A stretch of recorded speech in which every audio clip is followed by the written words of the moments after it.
Joshua chapter 10.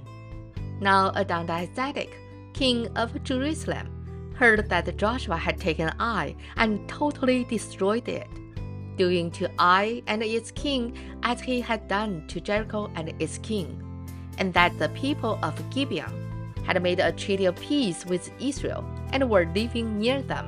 He and his people were very much alarmed at this, because Gibeon was an important city, like one of the royal cities. It was larger than Ai, and all its men were good fighters.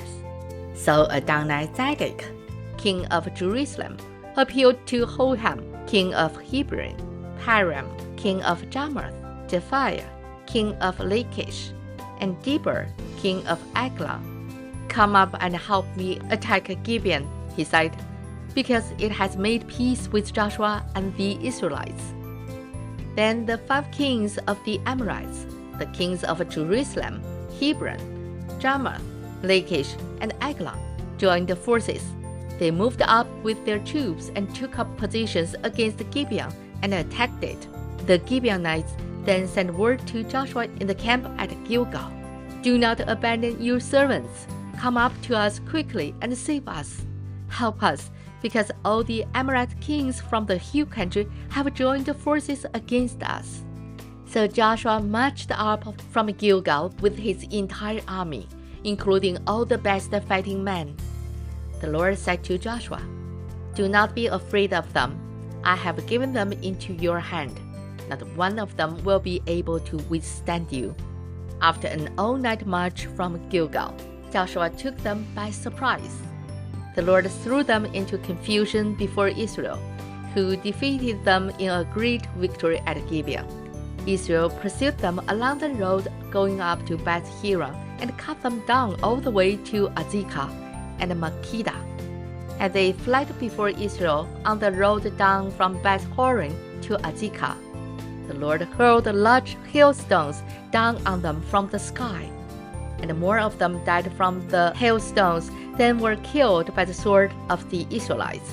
On the day the Lord gave the Amorites over to Israel, Joshua said to the Lord in the presence of Israel, "O sun, stand still over Gibeon. O moon, over the valley of Ajalon." So the sun stood still, and the moon stopped, till the nation avenged itself on its enemies, as it is written in the book of Jasher. The sun stopped in the middle of the sky and delayed going down about a full day. There has never been a day like it before or since, a day when the Lord listened to a man. Surely the Lord was fighting for Israel. Then Joshua returned with all Israel to the camp at Gilgal.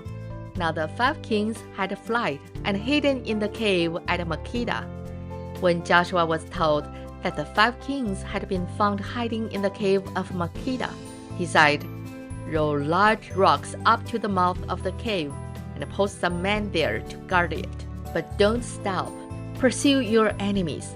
Attack them from the rear, and don't let them reach their cities, for the Lord your God has given them into your hand."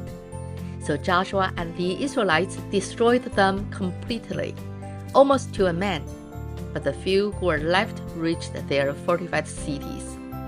The whole army then returned safely to Joshua in the camp at Makkedah, and no one uttered a word against the Israelites. Joshua said, "Open the mouths of the cave and bring those 5 kings out to me."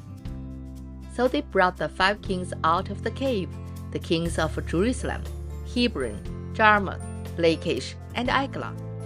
When they had brought these kings to Joshua, he summoned all the men of Israel and said to the army commanders who had come with him, "Come here and put your feet on the necks of these kings." So they came forward and placed their feet on their necks. Joshua said to them, "Do not be afraid. Do not be discouraged. Be strong and courageous. This is what the Lord will do to all the enemies you are going to fight." Then Joshua struck and killed the kings and hung them on 5 trees, and they were left hanging on the trees until evening. At sunset, Joshua gave the order, and they took them down from the trees and threw them into the cave where they had been hiding. At the mouth of the cave they placed large rocks, which are there to this day. That day Joshua took Makkedah.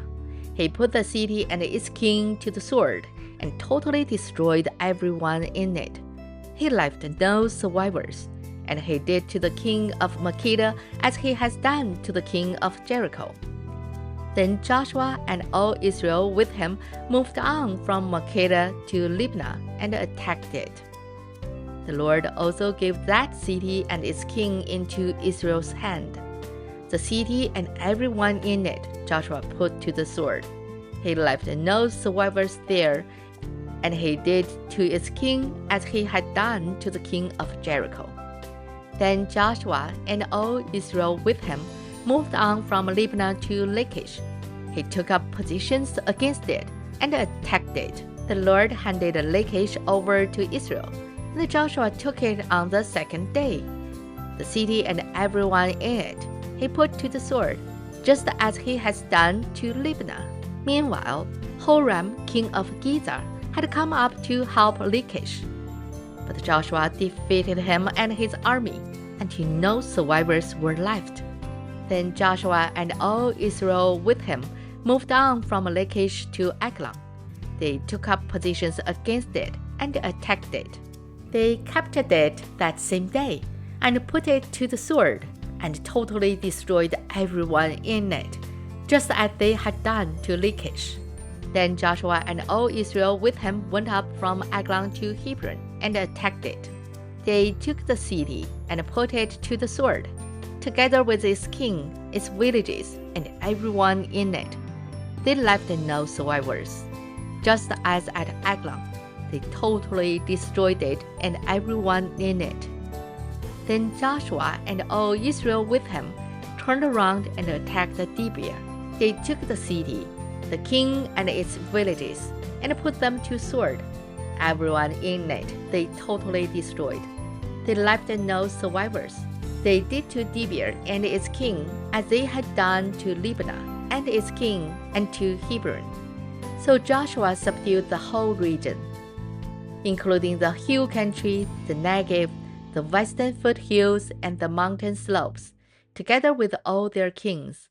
He left no survivors. He totally destroyed all who breathed, just as the Lord, the God of Israel, had commanded. Joshua subdued them from Kadesh Barnea to Gaza, and from the whole region of Goshen to Gibeon.